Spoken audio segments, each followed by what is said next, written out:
চেষ্টা মামলায় আলামত হিসেবে বিমানও জব্দ, তবে 10 দিনের মধ্যে চলাচল করতে পারবে। দ্রুততম সময়ের ভিতরে আমরা এটাকে রিপেয়ার করে এটাকে আবার আমরা উড্ডয়নের অবস্থায় নিয়ে যেতে চাচ্ছি। কোর্টের অনুমতি নিয়ে অনুমতি সাপেক্ষে ওনাকে ওটা ব্যবহার করতে হবে। জিজ্ঞাসাবাদ করা হবে পাইলট এবং ক্রুদেরও। থানায় জমা পড়ল খেলনা পিস্তল ও নকল বোমা। আমাদের তদন্তের যে রেগুলার প্রক্রিয়া সেই প্রক্রিয়া অনুসরণ করা হবে। দেখছিলেন প্রধান শিরোনাম। দুপুরের সময় সঙ্গে আছি আমি মাকসুম আলম খান এবং আমি শিরিন আক্তার। এবার অন্যান্য শীর্ষ সংবাদ। অজ্ঞাত রোগে একই পরিবারের 5 জনের মৃত্যুর ঘটনা তদন্তে ঠাকুরগাঁওয়ের রোগতত্ত্ব ইনস্টিটিউটের প্রতিনিধি দল। জনগণের চলাচল সীমিত রাখার পরামর্শ। ঢাকা উত্তর সিটির উপনির্বাচন কাল। ভোট হবে 2 সিটির নতুন 36টি ওয়ার্ডেও। কেন্দ্রে কেন্দ্রে পৌঁছে দেওয়া হচ্ছে সরঞ্জাম। আইন শৃঙ্খলা রক্ষা বাহিনীর অতিরিক্ত সদস্য মোতায়েন। লঘুচাপের প্রভাবে রাজধানীতে তৃতীয় দিনের বৃষ্টি। সড়কে জলাবদ্ধতা, যত্রতত্র উন্নয়ন কাজে বেড়েছে মানুষের ভোগান্তি। চকবাজারের চুড়িহাট্টায় পুড়ে যাওয়া ভবন সংস্কার করে ব্যবহার করা সম্ভব। ঘটনার 5 দিন পর জানালেন বিশেষজ্ঞরা। দগ্ধদের একজন ফিরে গেলেন সুস্থ হয়ে। এবং আকাশসীমা লঙ্ঘনের অভিযোগে ভারতের 2টি যুদ্ধবিমান ভূপাতিত করার দাবি পাকিস্তানের। নয়াদিল্লির অস্বীকার। গোলাগুলিতে 5 ভারতীয় সেনা আহত। আজাদ কাশ্মীরে নিহত 4।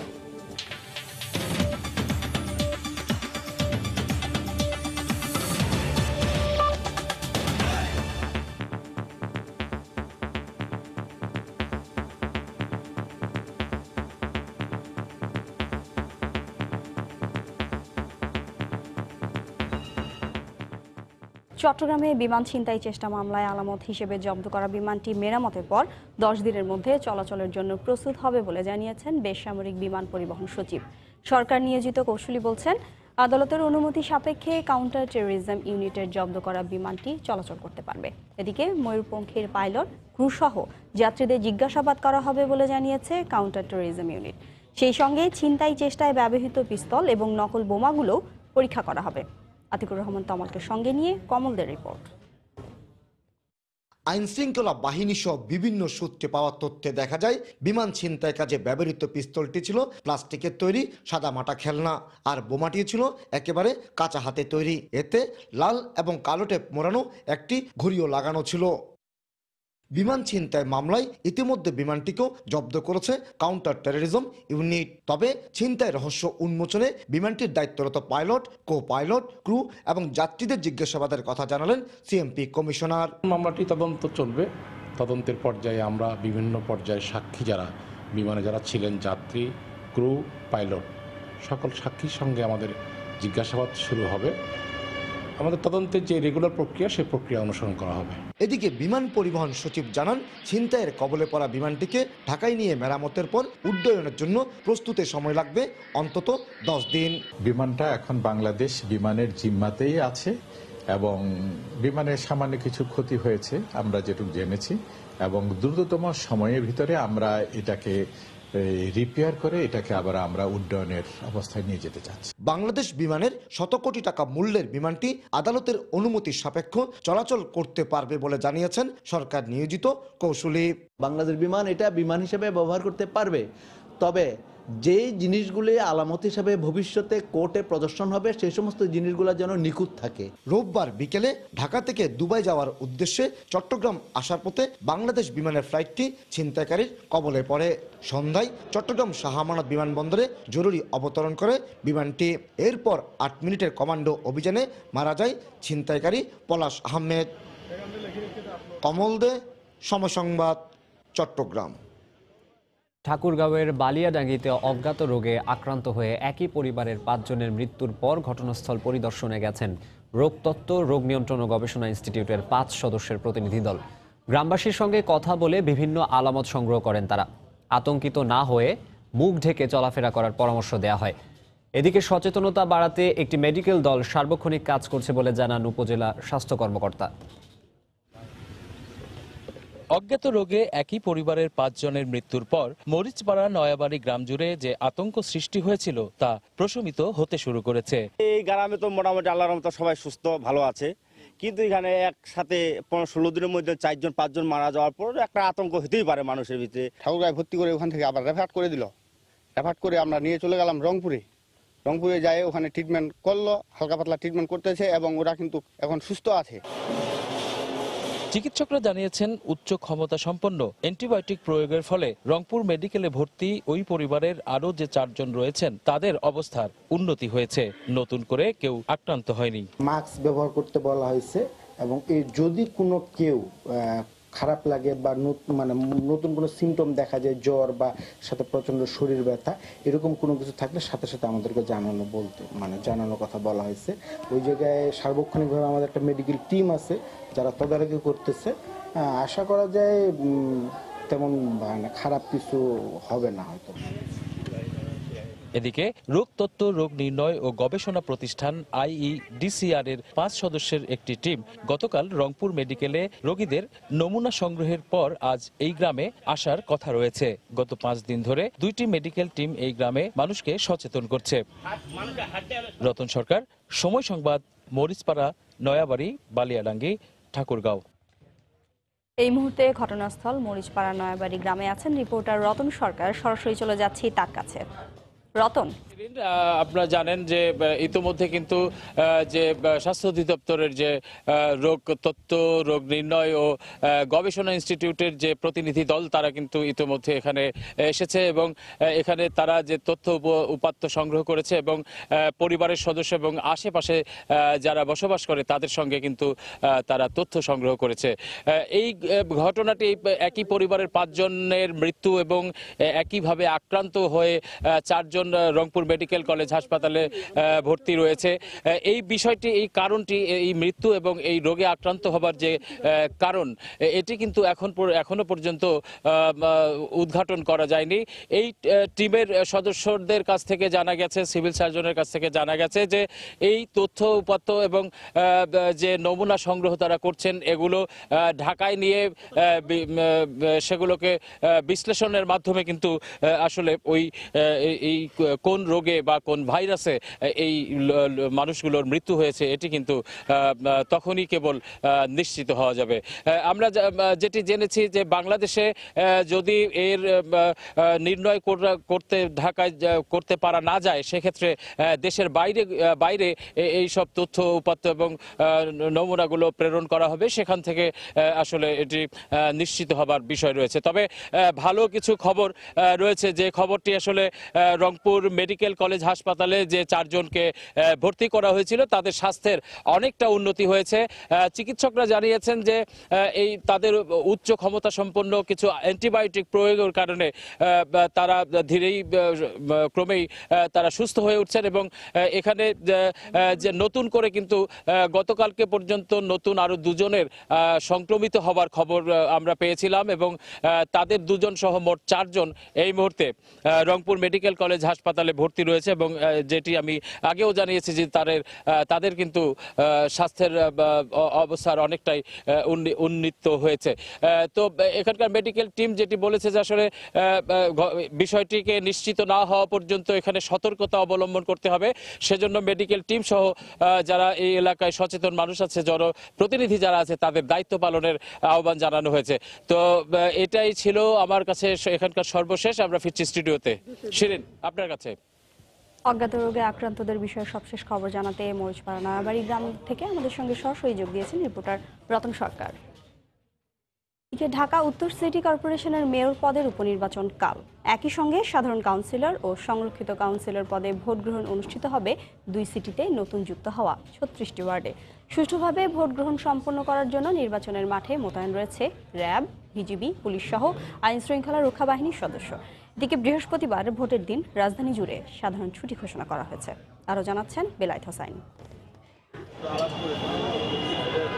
আনিসুল হকের মৃত্যুতে ঢাকা উত্তর সিটি কর্পোরেশনের মেয়র পদটি শূন্য হয় 2017 সালের 30 নভেম্বর। গত বছরের 9 জানুয়ারি এ পদে উপনির্বাচনের তফসিল ঘোষণা করা হলেও সীমানা জটিলতায় 1 বছরের জন্য আটকে যায় ভোট।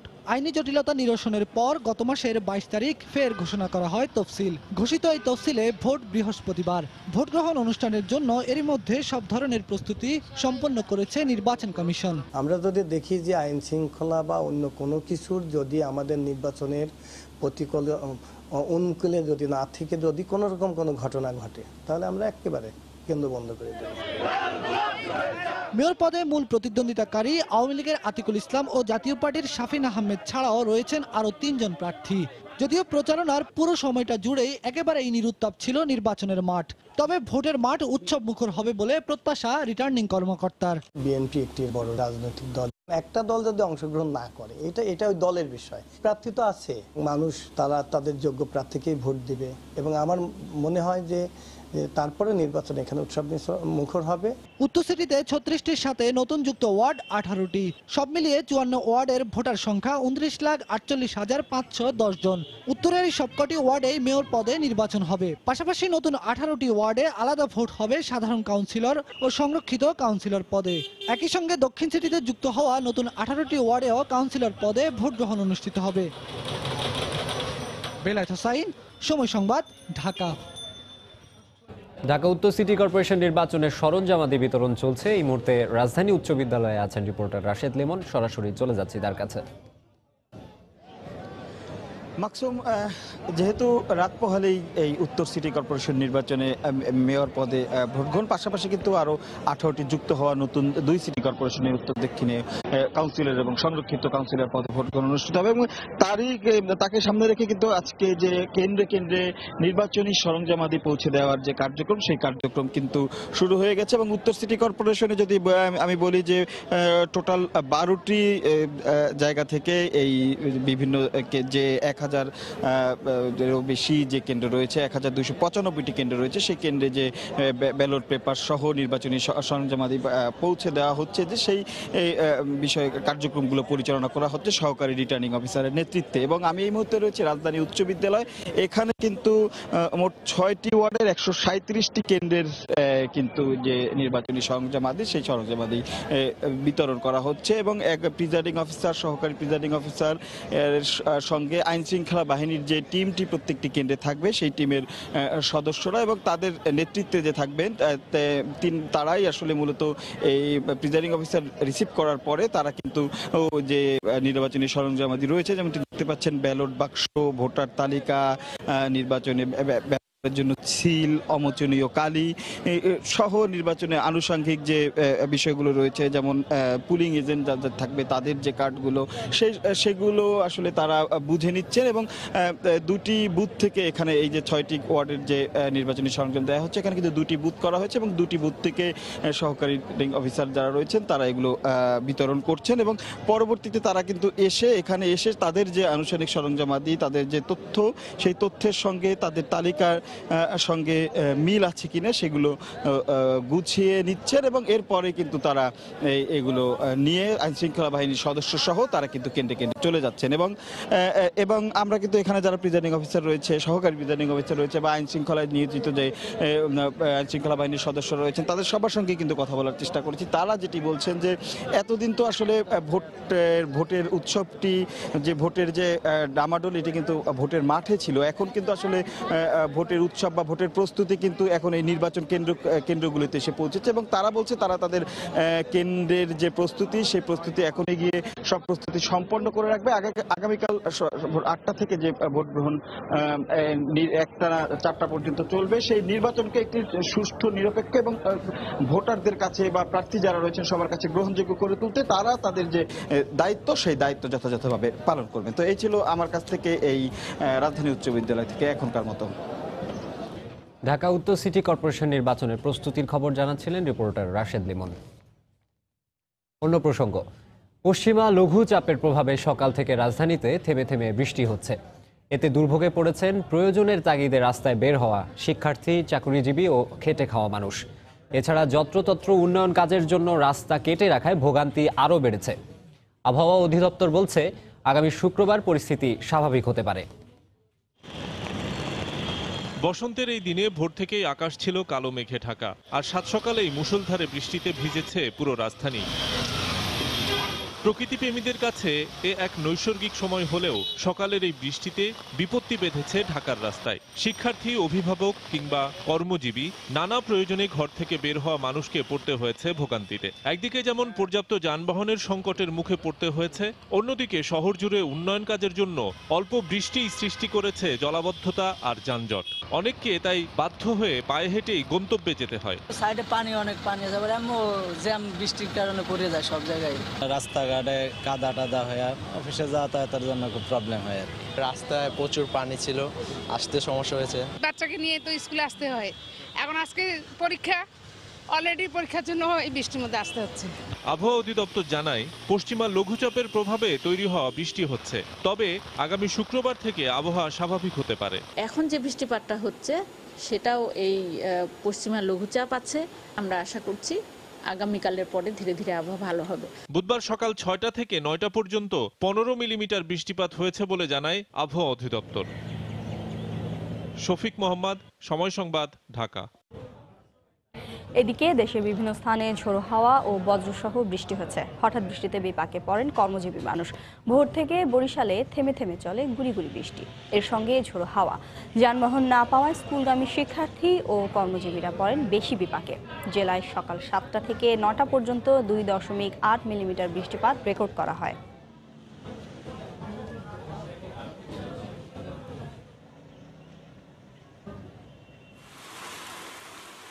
ঝালকাঠিতে 3 দিনের বৃষ্টিতে পিরোজপুরের ভান্ডারিয়ায় বিদ্যুৎ সরবরাহ বন্ধ হয়ে যায়। এ কারণে রাজাপুর উপজেলার বিভিন্ন এলাকায় বিদ্যুৎ বিচ্ছিন্ন থাকে।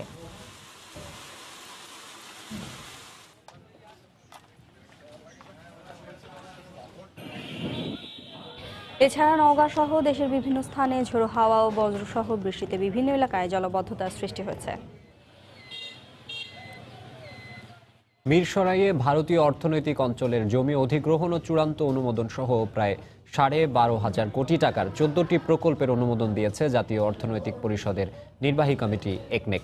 দুপুরে রাজধানীর শেরেবাংলা নগরের এনইসি সম্মেলন কক্ষে প্রধানমন্ত্রীর সভাপতিত্বে একনেকের 17তম সভায় এই প্রকল্পগুলোর অনুমোদন দেওয়া হয়। সভায় অনুমোদন পেয়েছে প্রায় 3,500 কোটি টাকার বড়পুকুরিয়া বগুড়া কালিয়াকৈর 400 কেভি লাইন স্থাপন, প্রায় 1,500 কোটি টাকার বরিশাল পটুয়াখালী মহাসড়কে পায়রা নদীর উপর পায়রা সেতু নির্মাণ প্রকল্প। এছাড়াও অন্য প্রকল্পের মধ্যে রয়েছে 1600 কোটি টাকা ব্যয়ে চট্টগ্রাম মহানগরীর বন্যা নিয়ন্ত্রণ জলাবদ্ধতা নিরসন প্রকল্প। সভা শেষে পরিকল্পনা মন্ত্রী এম এ মান্নান জানান, চলতি অর্থ বছরের জানুয়ারি পর্যন্ত বার্ষিক উন্নয়ন কর্মসূচি বাস্তবায়নের হার 34.43%, ব্যয় হয়েছে 62,282 কোটি টাকা। দুপুর সময় আরো থাকছে ডাকসু নির্বাচনে ছাত্র সংগঠনগুলোর প্রচারণা শুরু। 3রা মার্চ প্রকাশ করা হবে চূড়ান্ত তালিকা।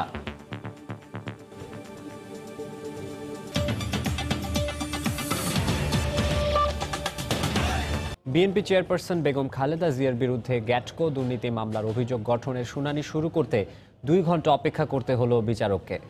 বেগম জিয়া আদালতে উপস্থিত না থাকায় শুনানি শুরু হতে সময় লাগে। পরে 13 আসামির বিরুদ্ধে গ্যাটকো দুর্নীতি মামলার অভিযোগ গঠনের শুনানি 18 মার্চ পর্যন্ত মুলতবি করেন আদালত। দুপুরে বিশেষ জজ আদালত 3-এর বিচারক আবু সৈয়দ দিনজার আহমেদ এই দিন ধার্য করেন। এর আগে বেলা 1টার দিকে বেগম জিয়াকে কারাগার থেকে আদালতে হাজির করা হয়, যদিও বেগম জিয়ার জন্য বিচারক অপেক্ষা করেন 2 ঘন্টা। বেগম জিয়া হাজিরের পর আদালতের কার্যক্রম চলে মাত্র 10 মিনিট। রাজধানীর কমলাপুর সিএসডি ও চট্টগ্রাম বন্দরে কন্টেইনার হ্যান্ডলিংয়ের কাজ গ্যাটকোকে পাইয়ে দিতে প্রায় 15 কোটি টাকা অনিয়মের অভিযোগে বেগম জিয়া, খন্দকার মোশাররফ হোসেন, আমির খসরু মাহমুদ সহ 13 জনের বিরুদ্ধে 2007 সালে মামলাটি করে দুদক।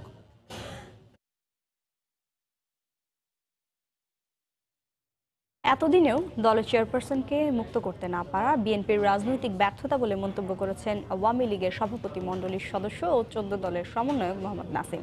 সকালে জাতীয় জাদুঘরে বঙ্গবন্ধু ও জাতীয় চার নেতা পরিষদ আয়োজিত আলোচনা সভায় তিনি এ মন্তব্য করেন। বিএনপির রাজনৈতিক ক্ষমতা ও জনসমর্থন নেই বলেই জাতীয় নির্বাচনে তাদের ভরাডুবি হয়েছে বলেও মন্তব্য করেন নাসিম। খালেদা জিয়া আছে, বন্দী আছেন আত্মহত্যার মাধ্যমে, আমাদের দ্বারা তিনি বন্দী হন নাই। দুর্নীতির কারণে তাকে ওয়ানলিবের সরকারের দেওয়া মামলায় তাকে আজকে দণ্ডিত হয়েছেন। এখানে আমরা কেউ কিছু করি নাই, করার কোনো সুযোগ নাই, কিন্তু তাদের দলের ব্যর্থতা হলো এটাই, তাদের নেত্রী বন্দী আছে, প্রায় 1 বছর হয়ে গেল, আন্দোলন করতে পারলো না। তাকে মুক্ত করার জন্য আইনি আদালত বলেন, রাজপথ বলেন, কোনো জায়গায় তারা সফল হতে পারে না। তাদের দুর্বলতা। পুরান ঢাকার চুড়িহাট্টায় আগুনের ঘটনার 5 দিন পর বিশেষজ্ঞরা জানালেন পুড়ে যাওয়া ভবনগুলো সংস্কার করে ব্যবহার করা সম্ভব। সকালে বাংলাদেশ প্রকৌশল বিশ্ববিদ্যালয়ে বুয়েটের একটি কারিগরি তদন্ত দল আগুনের স্থল পরিদর্শন করেন। দলে ছিলেন বিশ্ববিদ্যালয়ের কয়েকটি বিভাগের শিক্ষক। তারা ভবনের বর্তমান অবস্থা পর্যবেক্ষণ ও পরীক্ষা নিরীক্ষা করেন।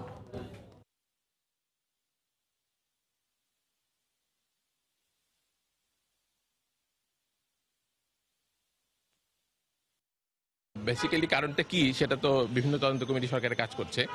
ডেফিনেটলি কেমিক্যাল একটা উৎস, এবং বাট শুরুটা কি কেমিক্যাল থেকে হয়েছে কিনা সেটা নানা ধরনের ভিডিও ফুটেজ দেখে বিভিন্ন ধরনের ইন্টারপ্রিটেশন আসছে, এবং যারা প্রত্যক্ষদর্শী তারাও কিন্তু বিভিন্ন রকম কথা বলছে।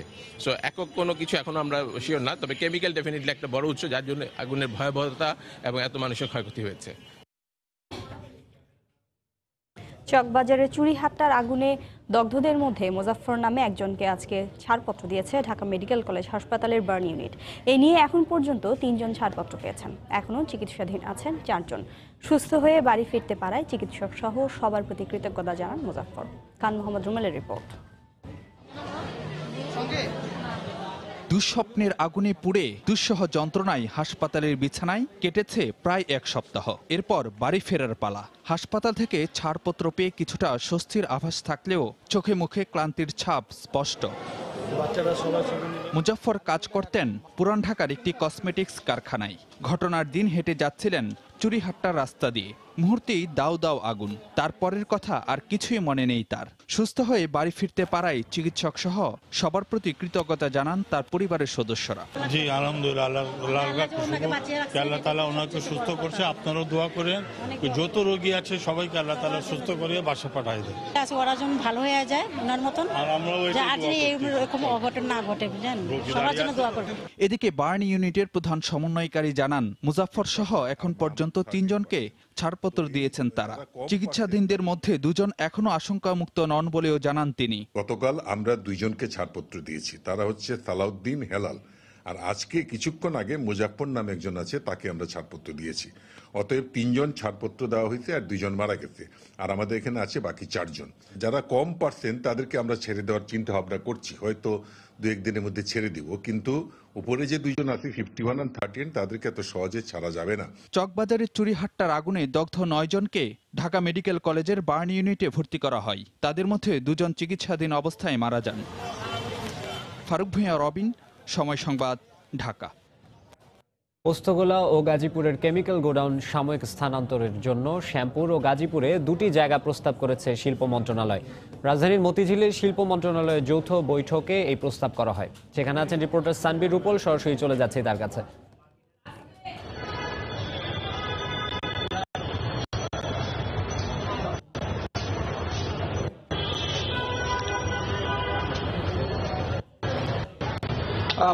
পুরানো ঢাকার ঘটনাটি ঘটেছে 20 ফেব্রুয়ারি। সেই তারপরে কিন্তু এখন বেশ নড়ে চড়ে বসেছে সরকার, এবং তারই অংশ হিসেবে আজ শিল্প মন্ত্রণালয়ে কিছুক্ষণ আগে একটি বৈঠক অনুষ্ঠিত হয়েছে শিল্প সচিবের নেতৃত্বে, এবং এখানে কেমিক্যাল ব্যবসায়ীরা কিন্তু সব শ্রেণীর কেমিক্যাল ব্যবসায়ীরা তারা অংশ নিয়েছেন এবং তারা যে দাবি দাওয়াগুলো তুলে ধরেছেন তার প্রেক্ষিতে শিল্প মন্ত্রণালয়ের সচিব তিনি 2টি জায়গা আসলে প্রস্তাব করেছেন এই কেমিক্যাল গোডাউনগুলো সরানোর জন্য।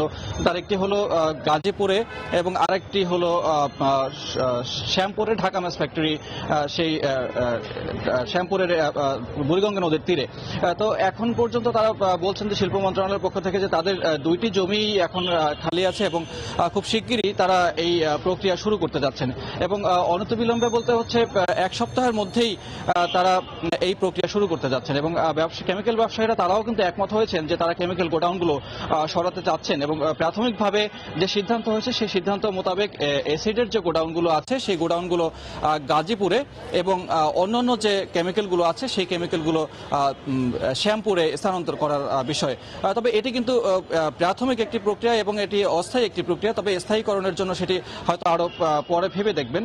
তবে অস্থায়ীভাবে যে প্রক্রিয়াটি শুরু হবে সেটি 10-15 দিনের মধ্যেই করা সম্ভব বলে ব্যবসায়ীরা জানিয়েছেন।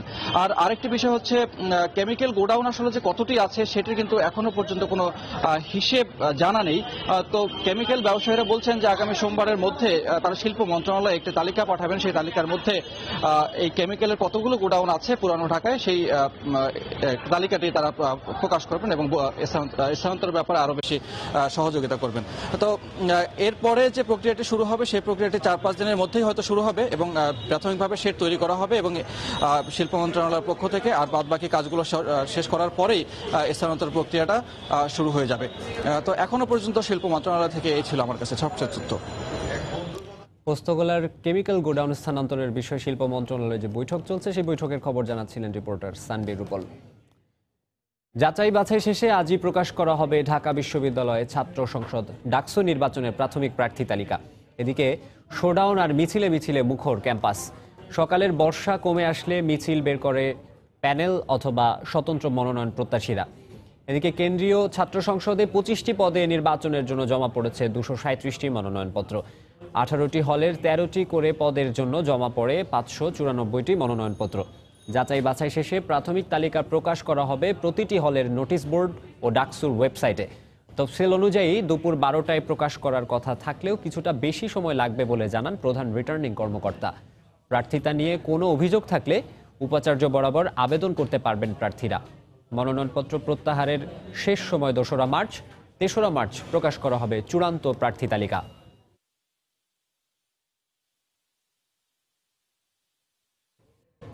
এই মুহূর্তে ঢাকা বিশ্ববিদ্যালয় ক্যাম্পাসে আছেন রিপোর্টার ইকরাম হোসাইন। সরাসরি চলে যাচ্ছি তার কাছে। ইকরাম,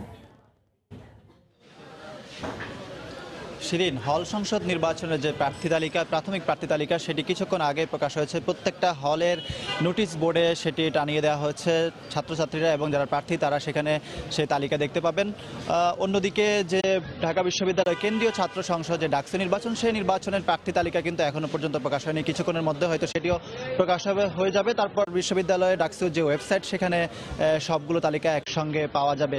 তো ছাত্র সংগঠনগুলো তাদের আনুষ্ঠানিক নির্বাচনী প্রচারণা শুরু করে দিয়েছে। আমরা সকাল থেকে দেখছিলাম যে প্রথমে ছাত্রদল, পরে ছাত্রলীগ, তারপর বাম ছাত্র সংগঠন এবং কোটা আন্দোলনকারীরা কিন্তু তাদের যে পরিচিতি এবং সেটা তুলে ধরছে এবং তাদের প্যানেল পরিচিতি তুলে ধরছে ছাত্রছাত্রীদের কাছে। তাদের দাবি দাওয়াগুলো উত্থাপন করছে এবং তারা যে নির্বাচনের প্রতিশ্রুতি দিচ্ছেন সেগুলি তুলে ধরছেন। তবে সবগুলো সংগঠনই আজকে কলাভবন কেন্দ্রিক প্রচারণা চালিয়েছেন। তারা সেখানে কলাভবনে যারা ছাত্রছাত্রী আছে তাদের সঙ্গে কথা বলেছেন, তাদের কাছে তাদের যে সমর্থন সেই সমর্থন আদায়ের চেষ্টা করছেন। অন্যদিকে মধুর ক্যান্টিনে আমরা সকাল থেকে যেটা দেখেছি যে ছাত্রদল অবস্থান নিয়েছিল। পরবর্তীতে অন্য কোনো সংগঠনকে আমরা এখনো পর্যন্ত সেখানে দেখছি না, কারণ প্রত্যেকটি সংগঠনই কিন্তু তাদের নির্বাচনী প্রচারণায় ব্যস্ত আছে। ফলে মধুর ক্যান্টিনের বাইরে যে একাডেমিক ভবনগুলো আছে সেখানেই মূলত তারা প্রচারণায় ব্যস্ত আছে। অন্যদিকে যে রিটার্নিং কর্মকর্তা ডাকসু নির্বাচনে, তার সঙ্গে আমার কথা হয়েছে। তিনি যেটা বললেন যে হল সংসদে যে 13টি পদ আছে সেই 13টি পদের বিপরীতে প্রত্যেকটা 18টি হলের 13টি পদের বিপরীতে 554টি মনোনয়নপত্র জমা হয়েছে। সেখানে যাচাই বাছাই করে তারা যে প্রাথমিক তালিকা সেটি প্রকাশ করেছেন। আমরা তালিকা দেখে যেটি বুঝতে পেরেছি যে অনেকগুলো পদে কিন্তু বিনা প্রতিদ্বন্দ্বিতা নির্বাচিত হবেন ছাত্রলীগের প্রার্থীরা, কারণ সেখানে ছাত্রদল, বাম ছাত্র সংগঠন বা কোটা আন্দোলনকারীরা কিন্তু পূর্ণ প্যানেল দিতে পারেনি। ফলে ছাত্রলীগ এখানে একটা সুবিধা পেয়ে যাচ্ছে এবং ছাত্রলীগের যে প্রার্থীরা, কিছু প্রার্থী বিনা প্রতিদ্বন্দ্বিতা নির্বাচিত হবেন। তো ডাকসুর 25টি পদের জন্য 237টি মনোনয়নপত্র জমা পড়েছে। সেটি প্রকাশ করার পর আসলে আমরা জানতে পারবো যে ভিপি এবং জিএস বা এজিএস পদে কারা কারা প্রার্থী হচ্ছেন বা কাদের প্রার্থীতা টিকে যাচ্ছে শেষ পর্যন্ত, সেই বিষয়টা জানা যাবে। তো এই ছিল আমার কাছে সবশেষ। আজই প্রকাশ করার কথা রয়েছে ডাকসু নির্বাচনের প্রাথমিক প্রার্থী তালিকা। সেই খবর জানাতে ঢাকা বিশ্ববিদ্যালয় ক্যাম্পাস থেকে আমাদের সঙ্গে যোগ দিয়েছিলেন রিপোর্টার ইকরাম হোসাইন। ঘুষ নেয়ার অভিযোগে করা মামলায় সাবেক যোগাযোগ মন্ত্রী নাজমুল হুদাকে জিজ্ঞাসাবাদ করেছে দুদক। সংস্থার সহকারী পরিচালক ও মামলার তদন্ত কর্মকর্তা মনিরুল ইসলাম দুদকের ঢাকা রেঞ্জ কার্যালয়ে তাকে জিজ্ঞাসাবাদ করছেন। 2008 সালের 18 জুন রাজধানীর মতিঝিল থানায় নাজমুল হুদার বিরুদ্ধে মামলা করেন দুদকের সহকারী পরিচালক মোহাম্মদ বেলাল হোসেন। মামলার এজাহারে বলা হয়, যমুনা সেতুর পরিচালনা ও রক্ষণাবেক্ষণ কাজের জন্য ঠিকাদারি প্রতিষ্ঠান মার্গানেট ওয়ান লিমিটেডকে দায়িত্ব দেওয়া হয়। সাবেক যোগাযোগ মন্ত্রী ব্যারিস্টার নাজমুল হুদা ওই ঠিকাদারি প্রতিষ্ঠানের কাছ থেকে প্রতি মাসে 50,000 টাকা উৎকোচ দাবি করেন। দাবি করা টাকা তার স্ত্রীর মালিকানায় পরিচালিত খবরের অন্তরালে পত্রিকার হিসাবে জমা দেওয়ার জন্য বলেন। মাসিক কিস্তিতে দাবি করা টাকা না দেয়া হলে ওই প্রতিষ্ঠানের ঠিকাদারি নিয়োগ বাতিল করে কালো তালিকাভুক্ত করার হুমকি দেন। পরে ব্যবসায়িক ক্ষতি বিবেচনায় মাসে 25,000 টাকা উৎকোচ দেওয়ার প্রস্তাবে রাজি হন নাজমুল হুদা দম্পতি। এরপর প্রতিষ্ঠানটির কাছ থেকে তারা বিভিন্ন সময়ে চেকের মাধ্যমে 6 লাখ টাকা ঘুষ নেন। 2016 সালে হাইকোর্ট বাতিল করলেও 17 সালের 7 মার্চ দুদকের আবেদনের প্রেক্ষিতে হাইকোর্টে দেয়া আদেশ বাতিল করেন আপিল বিভাগ। অত্যাধুনিক অস্ত্র ও সরঞ্জাম বাড়ার ফলে সেনাবাহিনীর সক্ষমতা দিন দিন বাড়ছে বলে জানিয়েছেন সেনাবাহিনী প্রধান জেনারেল আজিজ আহমেদ। সকালে চট্টগ্রামের হালিশহর এলাকায় আর্টিলারি সেন্টার স্কুলে বাংলাদেশ সেনাবাহিনীর গোলন্দাজ রেজিমেন্টের কালার প্রদান অনুষ্ঠানে এই কথা বলেন তিনি। এই সময় 1974 ও 2018 সালের প্রতিরক্ষা নীতি অনুযায়ী সেনাবাহিনীকে আধুনিকায়নের প্রক্রিয়া চলছে বলেও জানান তিনি। অনুষ্ঠানে সাবেক সেনাবাহিনী প্রধান মোহাম্মদ আতিকুর রহমান সহ নৌ ও বিমান বাহিনীর কমান্ডার সহ সামরিক ও বেসামরিক ব্যক্তিরা উপস্থিত ছিলেন।